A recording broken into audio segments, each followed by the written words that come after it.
जी students, अस्सलाम वालेकुम। अच्छा, हम डिस्कस कर रहे थे सेल ऑर्गेनेलिस के बारे में।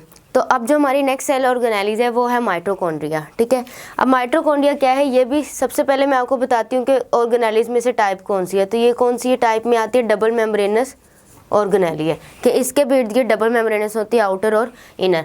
उसके बाद ये किन ऑर्गेनिजम्स में पाई जाती है? यूकैरियोट्स में पाई जाती है। ज़्यादातर किन में पाई जाती है? ये ज़्यादातर नहीं पाई किन में जाती है, किन में प्रेजेंट होती है? ये यूकैरियोटिक फॉर्म में। माइटोकॉन्ड्रिया का जो साइज़ है वो 0.75 से लेके 3 माइक्रोमीटर तक है कि 3 माइक्रोमीटर इन डायामीटर।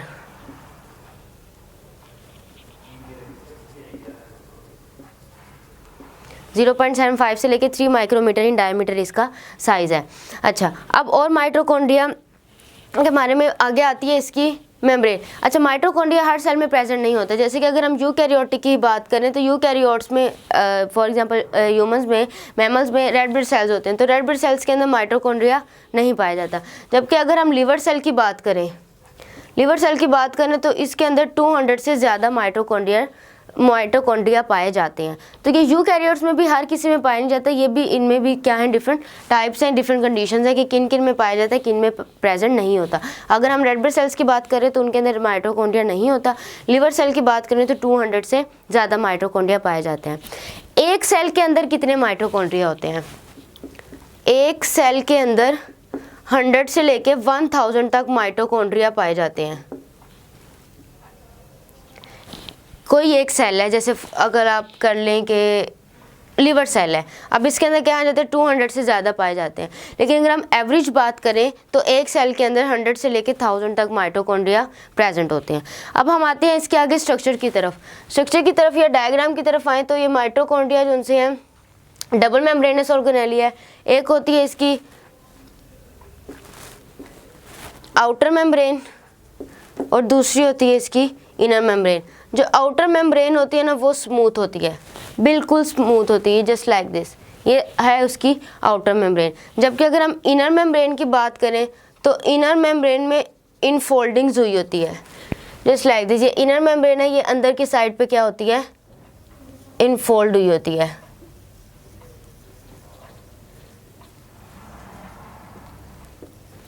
इनर मेम्ब्रेन में क्या होती है? इनफोल्ड, जिसको हम कहते हैं क्रिस्टी, और अगर सिंगुलर करें तो क्रिस्टा। अगर एक हो तो क्रिस्टा, ज़्यादा सारी इनफोल्डिंग्स होती हैं तो हम क्या कह देते हैं? क्रिस्टा। अब पर्पस क्या है कि आउटर सरफेस जो सी है वो स्मूथ होती है, आउटर मेम्ब्रेन क्या होती है? स्मूथ होती है। इनर मेम्ब्रेन को हम क्या कहते हैं? क्रिस्टा। इसका पर्पस क्या है? इनफोल्डिंग्स का क्या पर्पज़ है? इनफोल्डिंग्स का पर्पज़ है कि जब यहाँ पे जो भी रिएक्शन होना होता है, एरोबिक रेस्पिरेशन होनी होती है, तो उस एरोबिक रेस्पिरेशन के लिए जो प्रोसेस होना होता है उसको लार्ज सरफेस एरिया प्रोवाइड हो। ठीक है, तो ये इनफोल्डिंग्स का मतलब क्या होता है? To provide large surface area. ठीक है, कि सरफेस एरिया ज़्यादा प्रोवाइड करने के लिए ये इनफोल्डिंग्स बनाई जाती हैं। एक और इम्पॉर्टेंट बात कि ये जो इनफोल्डिंग्स हैं इनके ऊपर क्या लगे होते हैं? F1 पार्टिकल लगे होते हैं। ठीक है, ये F1 पार्टिकल्स क्या होते हैं? वो एरोबिक रेस्पिरेशन में मदद देते हैं। अब ये F1 पार्टिकल्स क्या है? इनफोल्डिंग्स के ऊपर कैसे सारे रिएक्शन होते हैं ये आप आके फर्दर अपने चैप्टर्स में पढ़ेंगे। 11 चैप्टर में आपका ये रेस्पिरेशन का टॉपिक है, सारे केमिकल रिएक्शंस का, उनमें आप डिटेल में पढ़ेंगे। जस्ट मैं आपको इधर ओवरव्यू बता रही हूँ। तो आउटर सरफेस सारी स्मूथ है, इनर सरफेस क्या है? इनफोल्डिंग्स है, लार्ज सरफेस एरिया होती है, इसकी इनफोल्डिंग्स को क्रिस्टी कहते हैं। ये आपको बोर्ड में MCQs में पूछा जा सकता है कि जहाँ माइटोकॉन्ड्रिया की इनर मेम्ब्रेन की इनफोल्डिंग्स को क्या कहते हैं? क्रिस्टी कहते हैं। प्लूरल हो तो क्रिस्टी कहते हैं, सिंगुलर हो तो क्रिस्टा कहते हैं। और इनका फंक्शन क्या होता है? To provide large surface area, कि सरफेस एरिया है, क्योंकि अब ये इनफोल्डिंग्स हुई हैं, अगर हम इनको बिल्कुल स्ट्रेट खोलेंगे तो ऑब्वियसली सरफेस एरिया इनका क्या हो जाएगा? इंक्रीज हो जाएगा। जितनी यहाँ पे नज़र आ रही है उतनी नहीं होगी, ज़्यादा हो जाएगी सरफेस एरिया। अब तीसरी बात कि जो आउटर और इनर मेम्ब्रेन के दरमियान में जो स्पेस होती है उसे हम कहते हैं intra membranes space. Intra membranes उसे स्पेस कहते हैं। और जो इनर मेम्ब्रेन के अंदर ये जितनी भी सारा मटेरियल होता है इसको हम कहते हैं मैट्रिक्स। इन्हें हम क्या कहते हैं? मैट्रिक्स कहते हैं। आउटर मेम्ब्रेन होगी, इनर मेम्ब्रेन होगी। आउटर मेम्ब्रेन स्मूथ होती है, इनर मेम्ब्रेन क्या होती है? इनफोल्डिंग्स होती है, क्रिस्टी की इनफोल्डिंग्स होती हैं। उसके ऊपर F1 पार्टिकल्स लगे होते हैं जो कि रेस्पिरेशन में मदद करती है। माइटोकॉन्ड्रिया बेसिकली एक एनर्जी एनर्जी रिक्वायर्ड मेम्ब्रेन है जो हमें एटीपी प्रोवाइड करती है। एटीपी क्या होता है? एडिनोसिन ट्राइफॉस्फेट, ये एक एनर्जी की फॉर्म है जो कि हमारी बॉडी को प्रोवाइड होती है, मसल कॉन्ट्रैक्शन में हमारी मदद करती है। मसल कॉन्ट्रैक्ट जब होता है, जब हम एक्सरसाइज करते हैं तो क्या होता है, हमारे हार्ट बीट तेज़ होती है, हमारी ब्रीदिंग रेट हमारा इंक्रीज़ हो जाता है। तो जो ब्रीदिंग रेट इंक्रीज़ होता है उसको एनर्जी कौन प्रोवाइड करता है? हमारे मसल्स को एनर्जी कौन प्रोवाइड करता है? ये माइटोकॉन्ड्रिया जो एटीपी बनाते हैं। और इसका मेन इंपॉर्टेंट फंक्शन होता है एरोबिक रेस्पिरेशन करना। नहीं, क्या करनी होती है? एरोबिक रेस्पिरेशन करनी होती है। ये बात होगी। अब हम करते हैं डीएनए के। डीएनए का क्या फंक्शन है? डीएनए हैव देयर ओन, इसका अपना क्या होता है? माइटोकॉन्ड्रिया का डीएनए होता है और इसके अपने क्या होते हैं? राइबोसोम्स होते हैं। माइटोकॉन्ड्रिया का अपना डीएनए होता है जिसे हम शॉर्ट फॉर्म में लिखते हैं mtDNA। इसका क्या होता है? अपना डीएनए, तो जिसे हम शॉर्ट फॉर्म लिखते हैं mtDNA। और क्या होता है? इसके अपने राइबोसोम्स होते हैं। राइबोसोम्स का फंक्शन क्या होता है? Protein synthesis.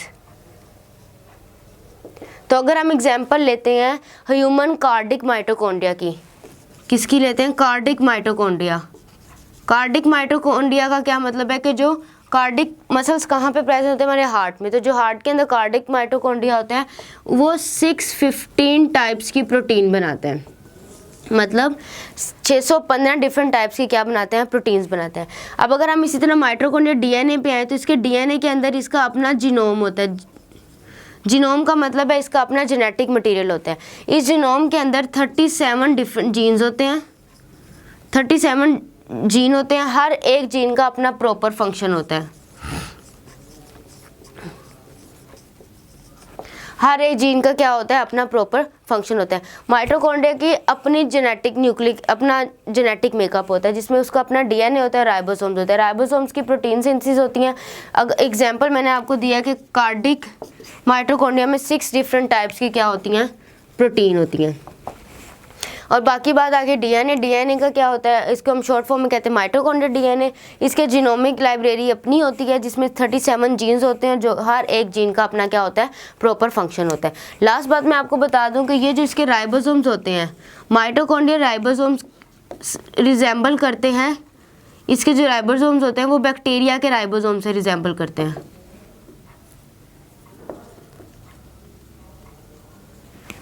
ठीक है, माइटोकॉन्ड्रिया के राइबोसोम्स ज़्यादातर किससे रिजेंबल करते हैं? बैक्टीरिया राइबोसोम से as compare to eukaryotic ribosomes. ठीक है, तो ये हो गया माइटोकॉन्ड्रिया का ओवरव्यू। आउटर मेम्ब्रेन है, इनर मेम्ब्रेन है। आउटर मेम्ब्रेन और इनर मेम्ब्रेन के दरमियान में जो स्पेस है उसे इंट्रा मेम्ब्रेनस स्पेस कहते हैं। ठीक है, इनर मेम्ब्रेन की जो फोल्डिंग्स है उन्हें हम क्रिस्टी कहते हैं। F1 पार्टिकल्स लगे होते हैं, लार्ज सरफेस एरिया प्रोवाइड करते हैं, वो प्रॉपर फंक्शनिंग करते हैं।